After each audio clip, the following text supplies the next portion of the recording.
Hello, everyone.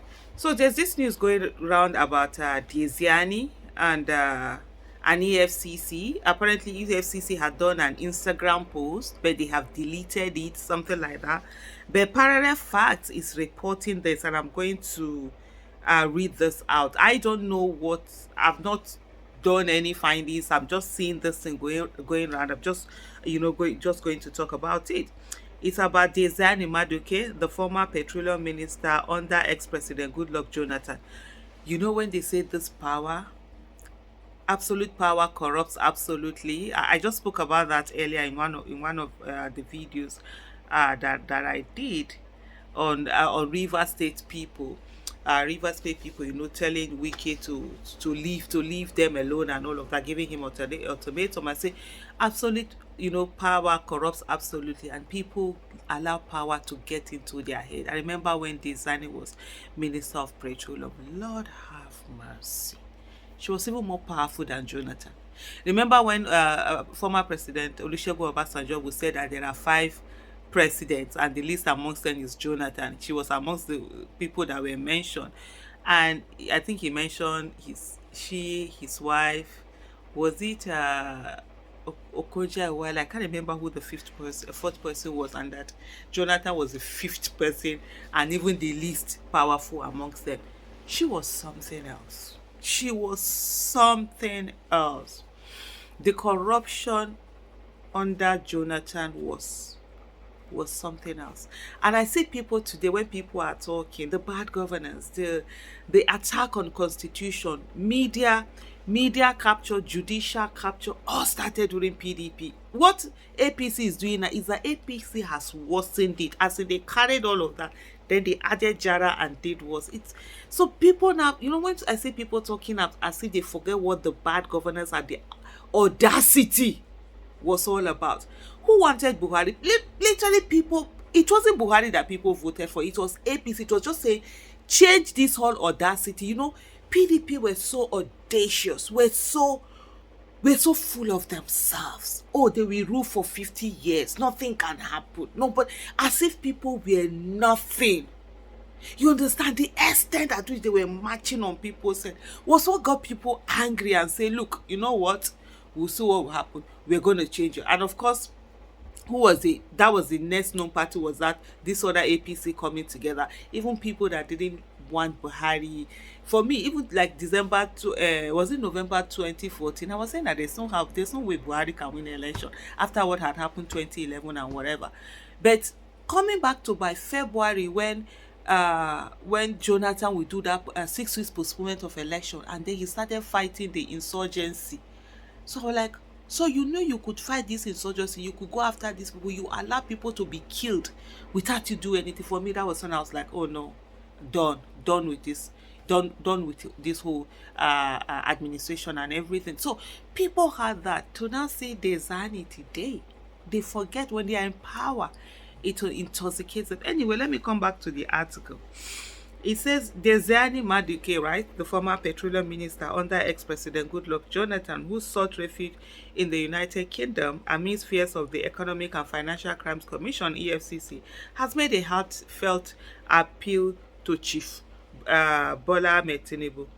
Maduke, currently battling the second stage of cancer, expressed her desire to return to Nigeria and confessed to financial misconduct during her tenure. That's what this media outfit is reporting. During the press, these things, some of these things, they make me so angry. How many other people have had cancer and they have died because they could not access good quality healthcare? How many people died of cancer waiting to be diagnosed? I remember we had someone who was a member of the Bring Back Our Girls movement, who died in 2015. He was, he, when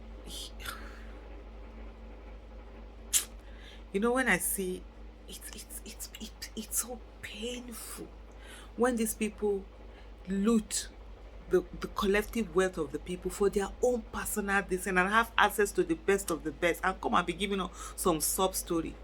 This guy, apparently he had cancer. He was at the National Hospital. They put him, he was on how do you put it, on cue for him to do some tests that needed to be diagnosed. So we either had to get him private this thing, and then it turned out he had cancer. And before you know it, he died. People have died just waiting to be diagnosed. People have died waiting to get mammogram. People have died. And then these people come and steal and loot and use it for their personal selves. And then you're coming to give us sub stories.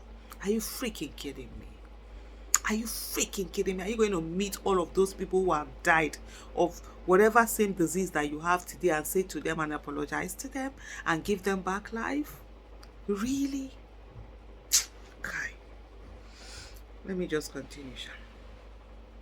During a press conference in Lagos following a medical visit, the once accused embezzler of billions of dollars from Nigeria revealed her readiness to disclose details of the allegedly misappropriated funds. Madueke, who claimed to have embraced Christianity, pleaded for forgiveness and an opportunity to contribute to her homeland, acknowledging the transient nature of life.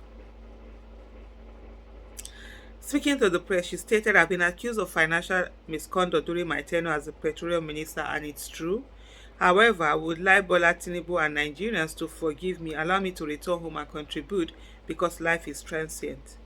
Madueke also implicated Dauda Lawal Dare, the current governor of Zamfara State, revealing that she had entrusted over $9 billion to him while he served as the executive director of First Bank of Nigeria.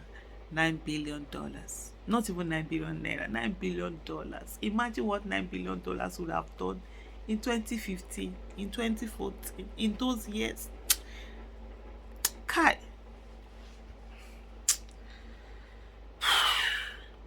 She expressed distress over Lawal's alleged collaboration with the UK police and his refusal to answer her calls. In October, Sahara reporters disclosed that a UK court was trying Alison Madueke over bribery allegations. The Westminster Magistrate Court adjourned the hearing on the suit involving her for allegedly accepting £100,000 bribe. Imagine, with all that money you've carried. You said you carried. What is 100,000 bribe? What is £100,000? What is that? Can't your integrity? You know, Alison Madueke is one of my biggest disappointments in the whole of Jonathan's case. Because I remember watching her when she did her confirmation hearing at the Senate, and I was like, wow, this woman, she's so intelligent. She comes from a family with pedigree, worked in oil company. You know, she had everything even before she got into government. What is this money that people are looking for? And I was really rooting for her. And for me that time, I didn't even know many of the people there, but she was one of those people I felt, man, you know, this is such an intelligent woman. She's coming to do. And then she came. And now some people will try to use her and say, when they talk about women not giving a chance, they will say that, but look at Alison Madueke, they gave her a chance. I always said to them, for everyone Alison Madueke, there are millions of Dasuki. That hasn't stopped any man from being given an appointment. Don't use Alison Madueke, that she's a woman, does not put anything on any other woman.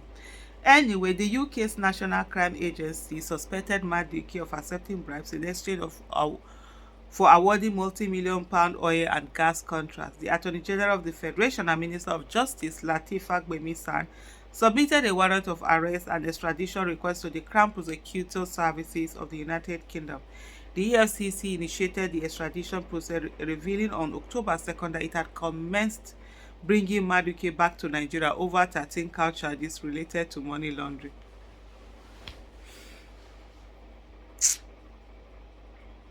Nigerians they suffer.